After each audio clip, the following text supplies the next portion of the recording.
Next, learn the basics. That's what you did in this class. The importance, liquidity. That's where banking comes in. Putting aside all the other services that you would get that are very important, right? Liquidity, savings account, your checking account, extremely important. Get that under control. That's part of your portfolio. You can't immediately sell stock, especially if that stock is underwater, and make money and go pay off a loan, especially the college loan. There's a lot into that strategy. Mutual funds. Mutual funds is a combination of stocks, bonds, and other securities. They're usually organized by risk. There's a mutual fund owner. Vanguard would be an example. We learned how to use Morningstar.com. That's very good for researching mutual funds. You're going to have to do a lot of research. But mutual funds is primarily what your 401ks are made up of. It's already somewhat diversified to the level of risk you want to take. That's what a mutual fund is.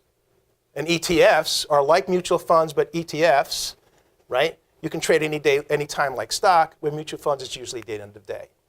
You made that part of your portfolio. I have mutual funds in my account. I have stocks. And what I noticed is when my stocks aren't doing so well, my mutual funds are doing a little bit better. So I'm diversified. It takes up the gap because I'm made up of bonds, stocks, and other types of securities, already somewhat diversified to the level of risk I'm willing to take. Very important. We're going to cover that in following when we get out of stock. Bonds. You have federal bonds. I should say you have government bonds, and they have corporate bonds. Which is the most riskiest of the two?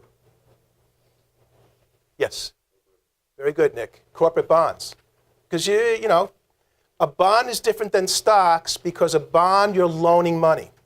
In stocks, you're owning a portion of, you're having a share of the corporation. That's why they call it shares. Right? So when you buy a bond, whether it's a government bond, which would be federal, municipal, and local, you're loaning money to that entity with pretty much a guarantee that you're going to get your principal back, which is what you bought the bonds for, plus interest paid to you in your account every 6 months until that bond matures, and then you have money. Okay? So you can buy bonds, serial bonds, based on when you need that money periodically through your life. We covered that. You're going to cover that in more detail. But again, bonds is what you are loaning an entity. Everybody got it? Yeah? It's pretty easy, right? Safer than stocks. A little bit more riskier.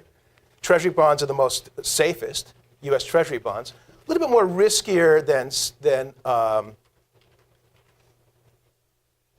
not as risky as mutual funds.